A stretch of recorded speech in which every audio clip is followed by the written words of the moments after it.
हिरण्मय खाख्लारिनि थार बिजिरनाय मोननांगौनि दाबियाव उदालगुरि जिल्ला दुलाराय बर' फरायसा आफादनि बनजार लाना हानजा सुनाय हाबाफारि। हिरण्मय खाख्लारिखौ बुथारग्रा दायनिगिरिया भारतनि आयेन बायदियै साजा मोननांगौ। फास्ट ट्रेक कर्टनि दारै थाबैनो थार बिजिरनाय नांगौ।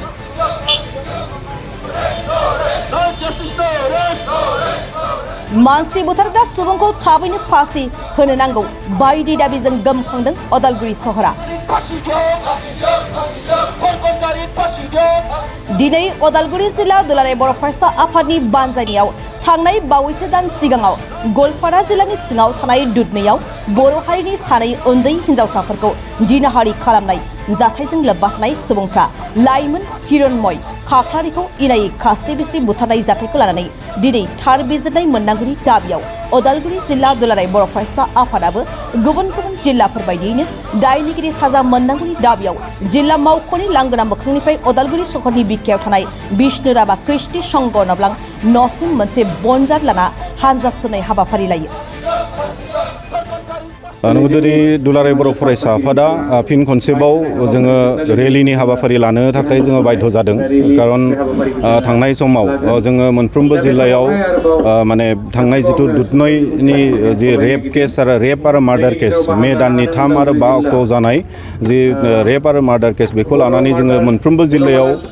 रेलि हाबाफारि जों लाबाय। दुधनैयाव जोङो धरना काम रेलि जों हाबाफारि लाबाय आरो बिनि गेजेरजों जों आसाम सरकारनिसिम मोनसे दाबि जोङो दैखांदोंमोन जे जाय माने दुखिफोरखौथ' माने गवालपारा जिल्ला प्रशासना बिथांमोना हमबाय, जेलावबो हरबाय। बेसेमहालागि जों बिथांमोनखौ धन्यबाद होदों, जों साबायखर बावदों जे बिथांमोना गावसोरनि मावनांगौ खामानिखौ मावबाय। खिन्थु जेलाव हरबानो जे जोबगोन बेबो नङा। खारन जोंहा एग्जाम्पल हिसाबै नुबाय जाय दिनै बे थांनाय मे दाननि जि माने रेप केसाव जड़ित थानाय जि धन आली तालुकदार, बे एके धन आली तालुकदारा थांनाय 2023 सननि नभेम्बर दानाव राजमेलानिफ्राय गिदिंना फैफिननाय सासे माने उन्दै हिन्जावसा गथ'खौ बिथाङा रेप खालामनानै बे जेलाव थांखानाय। जेलाव मास मोनथाम जेल खाथिखांनायनि उनाव बियो गबोखांनानै जोंनि मोनथिनायाव बिथाङा फेब्रुवारि दानाव जेलनिफ्राय गबोदों। फेब्रुवारि दानाव गखांनायनि उनाव मास मोननैयानो जास्लाबाखसै मे दाननि 3 तारिखआव आरो बे एके रेप केसाव बे जड़ित, सानै लोगोफोर लाबोनानै आरो जड़ित। दा अब्ला बेबायदिनो जुदि थांबाय थायोब्ला नों सोरबाया रेप खालामबाय होननानै जेलाव दोनहरगोन, जेलनिफ्राय नों मास मोनथामनि उनाव गबोगोन, आकु आरो बे एके खामानियाव बिथांमोना लिप्त जागोन, सोरबा सानै साथामखौ आरो बेयाव इनभल्भ खालामदेरगोन। अब्ला जोंनि थासारिफ्रा माबायदि जागोन? जोंनि माने हिन्जावसाफोरनि, जोंनि आइजोफोरनि सिकिउरिटिया बहा थागोन? दा बेखौ नोजोर होनानै जोङो दाबि दोनदोंमोन जे बै जायफोर साथाम धन आली तालुकदार, बाहार आली, रहमान आली आरो लोगोसेनो हिरण्मय खाख्लारिखौ माने गाज्रियै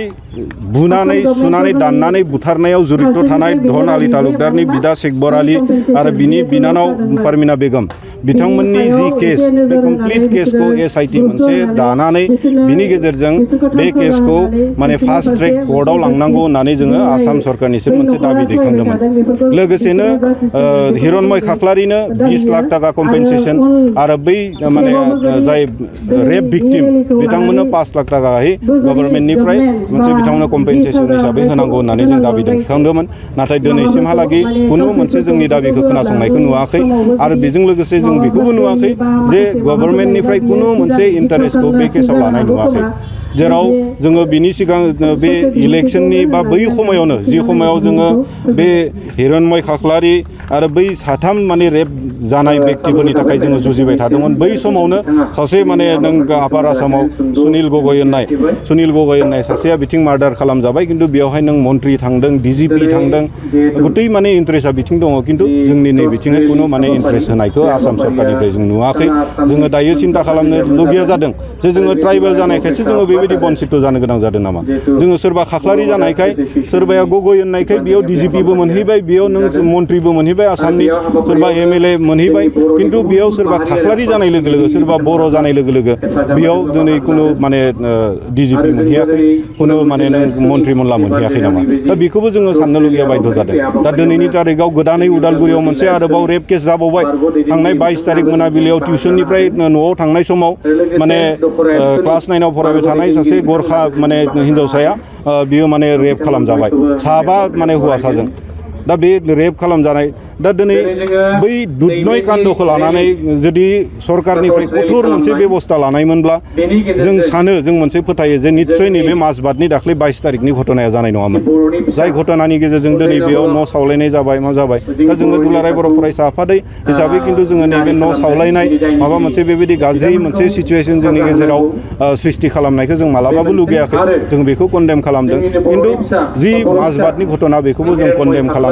आरो जोंहा मोनसे फोथायनाय दङ जे बे माजबातनि घटनाया निस्सय जानाय नङामोन जेब्ला बे दुधनयनि घटनाखौ सिरियासलि लानानै जुदि माबा मोनसे बै समावनो एग्जाम्पल सेट खालामनानै दोननायमोनब्ला दा बेखायनो आसाम सरकारनिसिम जोङो बेखौनो दाबि जनायदों जे दुधनय कान्ड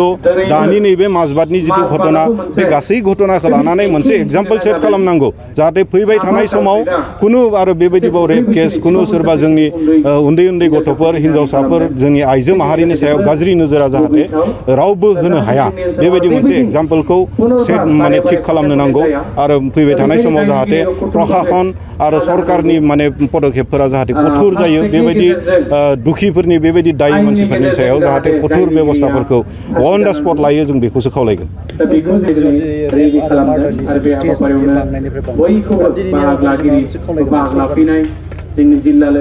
दिनै जोङो बेखौनो खावलायगोन जे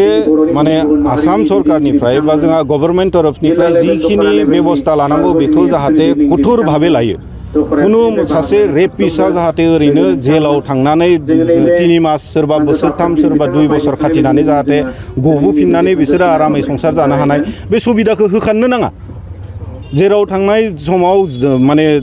नभेम्बर दानाव धनालि तालुकदारा रेप खालामखांनायनि उनाव 3 मास जेल खाथिनानै ओंखारबोखांनाय लोगो लोगोनो 1-1.5 मासनि गेजेरावनो जे बियो आरोबाव रेप खालामबावबाय होमबा बेबायदि हेन बेक्तिखौ नों उदां अख्राङाव नोङो सख'नानै गिदिंहोनो थाबायहोनो बा थाहोनो मा बिथाङा जग्यता दङ